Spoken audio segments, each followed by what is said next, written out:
Alright guys, what's up? Mason Brock Henderson here. This is Gotham Season 2, Episode 16, Prisoners. So you have the two main stories of Jim and Oswald in this episode. Jim's is fairly straightforward. If you've ever seen a character get, like, if you've seen like a good guy get taken to prison for a crime he didn't commit, whether it's a cop, whether it's an FBI agent, something like that, you've seen this story before. The warden is corrupt. He wants to, give our main character some hell, and so he puts him into prison. He puts him in the same area as a bunch of other criminals that he's put away before. And ultimately, we've all seen this prison escape before where, oh, he's dead, he got stabbed, and then they wake up outside the hospital. Oh, I'm still alive. Hospital, outside the prison. I'm thinking the ambulance and stuff anyway. So yeah, as far as that goes, didn't really see anything new, didn't see anything original. There was the one guy that they threw in there, which was, I feel like was just more motivation at the end that he didn't really need. Because, this guy steps in and helps him whenever the people are beating him up, beating Jim up, and then he ends up getting beat up as well. And so he's talking to Jim like, I know who you are, you're Detective Jim Gordon, you're a hero. And, Jim ends up going back to the prison after he gets out to help this guy because he got the crap beat out of him and it looked like he might die. So he goes to get him just for this guy to die in the ambulance that they leave in. I was kind of like, and the thing is, if this was like a moment where Jim's questioning, he's going back and forth like, oh, I don't know. On the one hand, I want to see Lee. I want to solve who did this to me. I want to go back to her. But at the same time, I don't know if I can. I don't know if I can do this. I don't know if I can. And then all of a sudden, that guy dies, and it's like, you know what? I have to do it for him. I have to keep going for him. But he kind of already made up his mind, that he wanted to see Lee, and that's what he wanted to do. And so it didn't really feel like he needed any more motivation. So for that guy to die, it's just like, I don't know. Like, I don't understand that. It's almost like if I'm sitting here, it's like, well,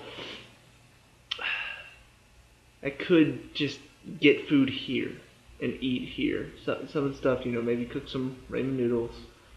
Or I could go somewhere else, go eat at Subway. Something like that. You know what? Ramen noodles just doesn't sound good right now. I'm going to go eat at Subway. And somebody comes around the corner, hey, we don't even have ramen noodles here. It's like, I already decided I was going to Subway. You don't need to give me even more motivation to go to Subway, okay? Like, I'm very hungry right now. It's lunchtime, so that's why my mind's on food. Anyway, so that's, I don't know, that whole story just kind of felt pointless at the end. Like, I understood the point of it, but it didn't feel like it was needed after Jim already pretty much said, yeah, I'm going to go back to Gotham. So, I don't know. It was okay. It just was not handled as well as I think it could have been. I really think if they had Jim in a mental dilemma right at that moment, I feel like that scene could have been a lot more strong. But because he had pretty much said, I'm going back to Gotham, it really took away from the impact of that moment, of that kid dying. So anyway. The one thing in that story, though, that really just stands out to me, Lee lost the baby.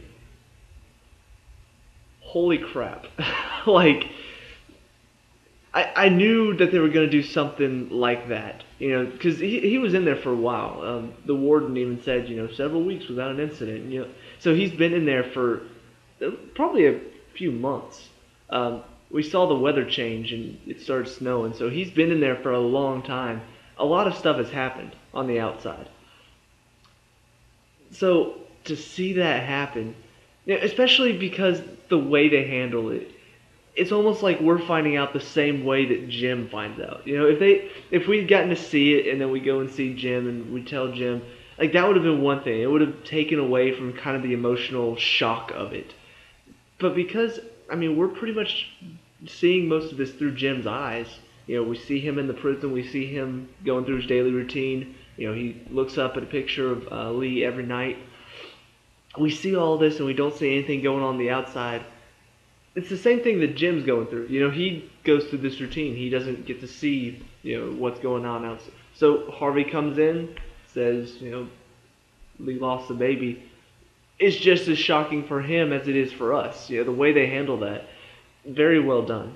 And I don't know what to expect now because I was like, oh, okay, so that's Barbara, right? But now I don't know. I don't know what's gonna happen. Anyway, so that was the one interesting thing on Jim's side of the story. Going over to Cobblepot's side, very, very dark and strange and crazy. Because, yeah, he's the Penguin. He is a bad guy. But he really has been reformed. I think that was shown clearly in this episode. And he's even having nightmares now that are trying to, draw him back to that life. And despite the fact that he is a criminal, the mother and her son and daughter are very clearly not right in the head. Even though you could say, well, they're just doing that because, they want the money. Okay, yeah, but the way they talk and the way they handle it is very creepy. It's not normal. I've seen, normal people, whenever a lot of money and a lot of riches are involved, yeah, they can do crazy stuff, but the way they talk even is not right. You could definitely tell that something's wrong with this family mentally. So that's kind of interesting to see. They kind of have a little plan in place to, out Cobblepot as this villain, and maybe then his dad will disown him. And then you've got the daughter trying to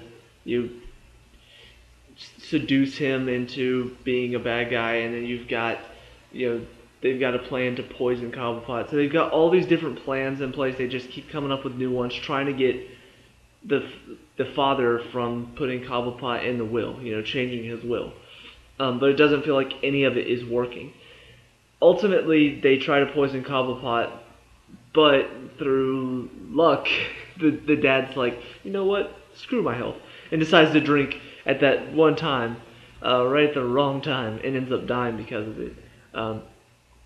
And this is before he had the chance to change the will, which means they ultimately get what they want through. It's kind of funny because on the one hand, Cobblepot's lucky because he could have drinking that and then died, but he didn't. On the other hand, the family's lucky because it didn't matter who drank, and it didn't matter who drank the poison, whether Cobblepot died or whether the father died. Either way, they're gonna get the money. So yeah, very, very interesting to think about because a lot of people will be like, oh, look at that TV show luck that Cobblepot didn't drink that.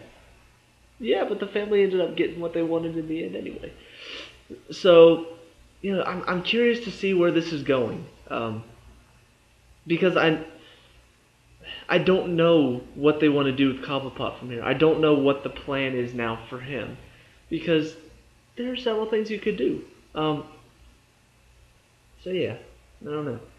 It was very well handled though. I did enjoy that part of it. While going through the prison, seeing the same old cliches as far as a cop being thrown in prison, that was all kind of I've seen it before, blah blah blah. So seeing the Oswald Cobblepot part of the story was definitely enjoyable, especially seeing him kind of. It's funny to see him kind of trying to be good, but at the same time he's still wrestling with these demons at times. I don't know. It's fun to see that inner battle, and I think ultimately, he is gonna kind of get drawn back into that world of craziness. So, yeah, I'm excited to see where it's going from here. Obviously, Jim is now out of prison. He's gonna try to figure out who framed him, which means we're gonna get a bit more Riddler in the next episode. We're gonna get a bit more. It looks like we're gonna get more Bruce and Selena in the next episode as well. So I like where they're going with it. I think they're doing a really good job of continuing the story, even if this episode was a bit more cliche with the Jim stuff. they're still doing a good job of telling their story. They've got a story in mind. They know where they're going from here. It's gone beyond just, oh, let's show all these villains before they were villains and all that stuff. They've really started telling a good story with Jim, and kind of what he's dealing with and stuff. So good to see. Excited for the next episode. So I'll see you there. Let me know what you think down below. Leave a like and subscribe for more Gotham, and get ready for the next episode. Peace out.